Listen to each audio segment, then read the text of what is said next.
celé sa podľahlo GPS Ovsišťu 4-6, pri mikrofóne Maťo Prochádzka. Majo, prepač.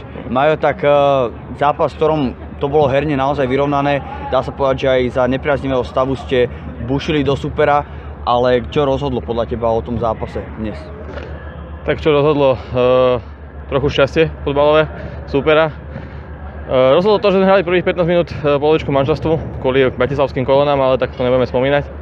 Tam sme vlastne fyzicky prepadli, tam sme vlastne dostali 3 góly po sebe a potom sme to už len dobiehali, podarilo sa nám to do polčasu zrovnať. No ale potom druhý polčas sme si povedali, že budeme hrať zodpovedne zozadu, čo sa nám hneď v prvých minútach nepodarilo, dostali sme ďalší gól a až potom sme to len dobiehali otvorenou hrou a takto to dopadlo, bohužiaľ.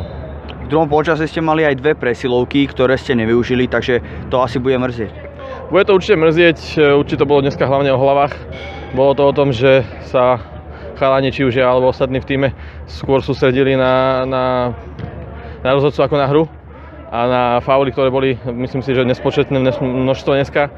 Takže keby to bol zápas taký futbalový bez kontaktov, tak by sme určite hrali lepšie, ale bohužiaľ takto to bolo. Majo, ďakujem. Dík. No a zápas zo strany GPS Ovsišťa bude hodnotiť Tomás Isa. Tomás, dnes hat-trick. Minulý týždeň si spomínal, že to najťažšie by ste mali mať za sebou, ale dnešný zápas v podstate chcem sa spýtať, či bol podľa teba najťažším zatiaľ v tejto sezóne. Tak dá sa to, minulý týždeň sme boli pripravení, sme čakali, že to je fakt ťažký super, teraz sme nečakali takého dobrého supera.